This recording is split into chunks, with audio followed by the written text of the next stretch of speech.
if they lean forward like that, you know, you might feel like leaning forward too.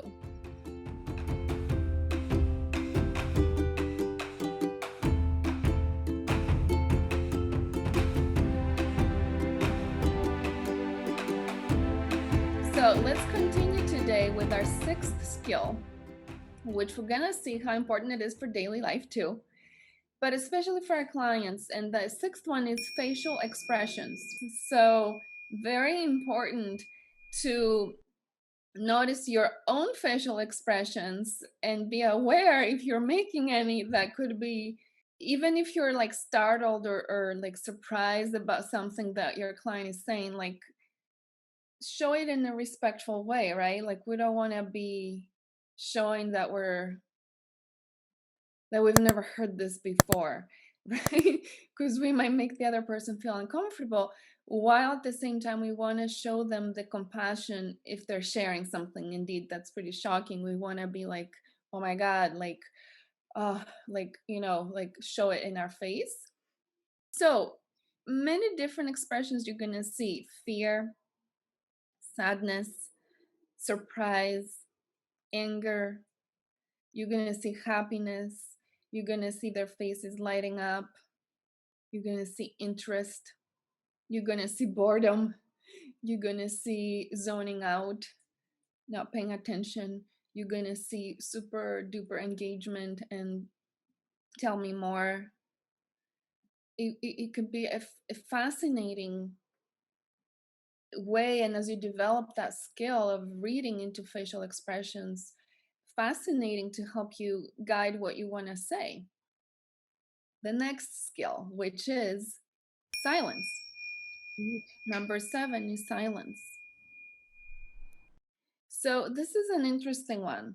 When I learned that as a psychotherapist, I had a love-hate relationship with it. Because when you're silence is, let me explain it first. It's when the client stops talking and there's this pause moment, right? And then you're not sure how to move forward because it's this moment where you're not sure, are they done?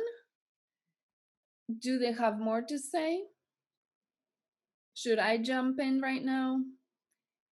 Should I just wait a little bit? As a coach, you claim your role as an authority, that you are the one running the group, right? So you have that presence of, I'm the leader, I don't need rescuing. It's an energetic piece that you emit, that I got this. And if somebody wants to share, I will allow you to share, right? So you don't need rescuing. And so in that silence, there's a lot happening in that silence. The client is processing, the client is integrating. Maybe you just said something and then the room is silent, right? I've seen this with you guys multiple times. I say something and then it's like silence. It doesn't mean you guys are not into it at all. In fact, you're integrating in that moment. So I've created a space where silence is okay, and you guys are okay with it as a result, because I've created a space where we can be silent for a little bit. Silence is a skill, but at the same time, it could be a sign of you being not confident. So this is really observing body language. I know when we are on Zoom or on any virtual platform, we're gonna be seen waist up or whatever the camera is pointing at. So the fidgetiness, or the, you know, what we're doing, some doing this or playing with our clothes, or like you might not see those things, right? That's something I was observing a lot. Like they play with their fingers and or they have a piece of paper, they keep rolling it, or something like that. So probably those you're not gonna see, but you are still gonna observe body language in general, and it will still be enough, whatever you're able to see. So some things we want to do with body language, if so, let's say you're talking to Jill, but then Jackie is really, her body language seems to be uncomfortable. You're noticing that, and then you come back to it later if needed, or you just make a mental note. If Jill is talking and she is, you're noticing that she's maybe nodding yes, but what she's saying is negative, you might notice a discrepancy. Like it could be yes, but then she's saying, I don't like this at all. So she should be doing a different movement with her head, but she's doing a different one. Sometimes there's that little body language to notice. Sometimes you notice the quivering voice that we shared earlier. Sometimes you notice like a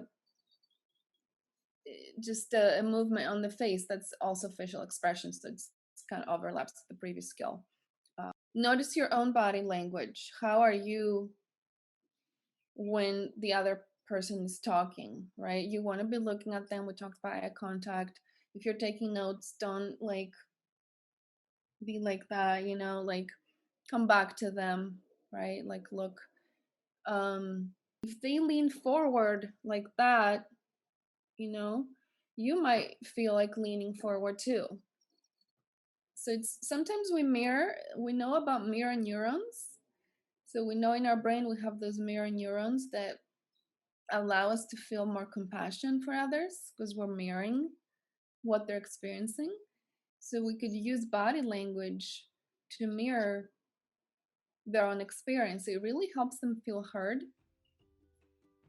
It helps them feel seen beyond the words we say.